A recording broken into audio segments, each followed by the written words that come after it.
રકમ નંબર 3 જોઈએ. અહીંયા તમને કીધું છે તમારી શાળાના લંબચોરસ આકારના મેદાન ABCDમાં રમતની દિવસની પ્રવૃત્તિ યોજેલ છે. ચોક પાવડરની મદદથી 1 મીટરના અંતરે રેખા દોરેલી છે. આપેલ આકૃતિમાં દર્શાવ્યા અનુસાર AD પર પ્રત્યેક 1 મીટરના અંતર હોય તેવા 100 ફૂલના કુંડા મૂક્યા છે. નિહારિકા બીજી હરોળમાં દોડે છે અને તેણે ADનું 1/4 ભાગનું અંતર કાપ્યું અને ત્યાં તેને લીલો ધ્વજ ફરકાવે છે. પ્રીતિ 8મી હરોળમાં છે, તેને ADનું 1/5 ભાગનું અંતર કાપ્યું, ત્યાં તે લાલ ધ્વજ ફરકાવે છે. આ બંને ધ્વજની વચ્ચેનું અંતર કેટલું હશે? એટલે પહેલું આપણે અંતર ગોતવું પડશે. જો રશ્મિએ આ બંને ધ્વજને જોડતા રેખાખંડના મધ્ય બિંદુ પર વાદળી ધ્વજ ફરકાવવો હોય તો તેણે ધ્વજને ક્યાં ફરકાવવો પડશે? એટલે કુલ 2 જવાબ મેળવવા પડશે. તો ચાલો આપણે ગણતરી કરીએ. રકમ જોઈ તેના આધારે આપણે મેનને અહીંયા રકમ લખી છે. જોઈએ આપણને શું કહેવામાં આવ્યું છે. એક લંબચોરસ ગ્રાઉન્ડ છે, નીચે હરોળ આપેલી છે, એમાં તમારી પાસે પહેલી વ્યક્તિ, આ બીજી વ્યક્તિ છે. ઓકે, અહીંયા તમારી પાસે 1 મીટરના અંતે કેટલા 100 ફૂલના કુંડા છે. AD પર આ A થી લઈને D સુધી AD પર પ્રત્યેક 1 મીટરના અંતે હોય તેવા 100 ફૂલના કુંડા છે. Okay, metre. નિહારિકા બીજી હરોળમાં છે. અહીંયા કોણ છે? નિહારિકા, એટલે એને નામ આપી દઈએ n.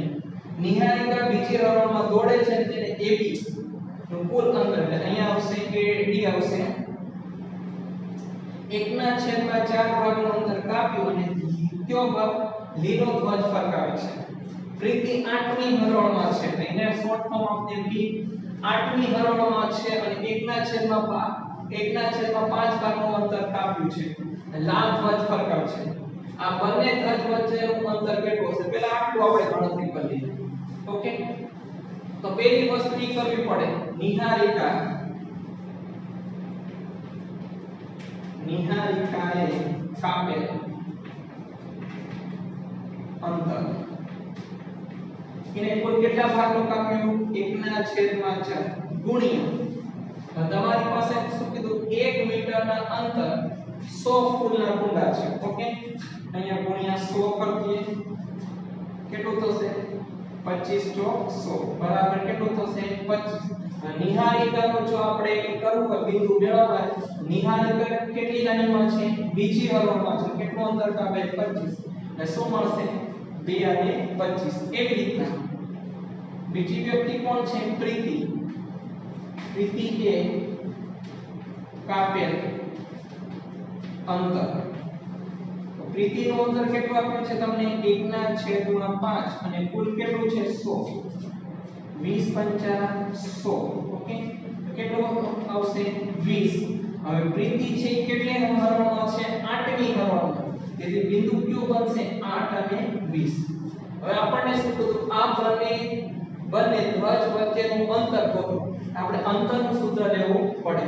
તો અંતરનું આપણે સૂત્ર લઈએ. નામ ઈ આપીએ NP બરાબર રૂટની અંદર x1 - x2 આખા કૌંસનો સ્ક્વેર પ્લસ y1 - y2 આખા કૌંસનો સ્ક્વેર. NP બંને વચ્ચેનું અંતર, નિહારિકા અને પ્રીતિ. હવે x1 2 આ x2 2 - 8 આખા કૌંસનો સ્ક્વેર પ્લસ y1 25 આ y2 25 - 20 આખા કૌંસનો સ્ક્વેર બરાબર ના બરાબર. 8 માંથી 2 કાઢો એટલે -6 આખા કૌંસનો સ્ક્વેર. 25 માંથી 20 કાઢો એટલે 5 આખા કૌંસનો સ્ક્વેર. બંનેનું વર્ગમૂળ કરીએ -6 નું વર્ગમૂળ કરશો 6 નો વર્ગ 36 મળશે પ્લસ 5 નું વર્ગ કરશો 25 મળશે. બંનેનો પ્લસ કરશો કેટલો જવાબ મળશે? 61. તો 61 ના કોઈ ભાગ પાડી શકતા નથી. તો આ બંને ધ્વજ વચ્ચેનું અંતર કુલ કેટલું હશે? 61. એ લખીએ આ બંને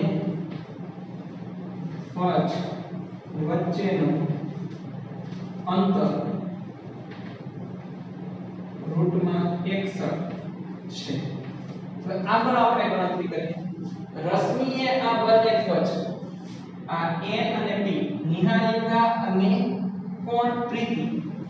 રશ્મિ આ બંને ધ્વજની વચ્ચે મધ્ય બિંદુએ ધ્વજ ફરકાવો હોય, આ બંનેના સેન્ટરમાં ધ્વજ ફરકાવશે. ધ્વજને ક્યાં ફરકાવશે એટલે કે આની સેન્ટરમાં ફરકાવવો હશે તો કયું સૂત્ર લેવું પડશે? મધ્ય બિંદુનું. કહી શકીએ રશ્મિ એ મધ્ય બિંદુએ ધ્વજ ફરકાવવો પડશે. ઓકે, તો મધ્ય બિંદુનું આપણે સૂત્ર મૂકીએ x1 x2 ભાગ્યા 2 અને y1 y2 ભાગ્યા 2. હવે x1 કેટલું છે તમારી પાસે? x1 x2 2 અને 8. ઓકે, 2 8 ભાગ્યા 2 સામે y1 y2 25 ને પ્લસ 20 25 20 ભાગ્યા 2 10 8 માં 2 લખશો એટલે 10 ભાગ્યા 2 5 દુ 10 અને 25 માં 20 ઉમેરો એટલે 45 ભાગ્યા 2. કેટલા અંતરે? 5 અને 45 ના છેદમાં 2. આ મધ્ય બિંદુએ રશ્મિએ ધ્વજ ફરકાવવો પડશે. તો તમે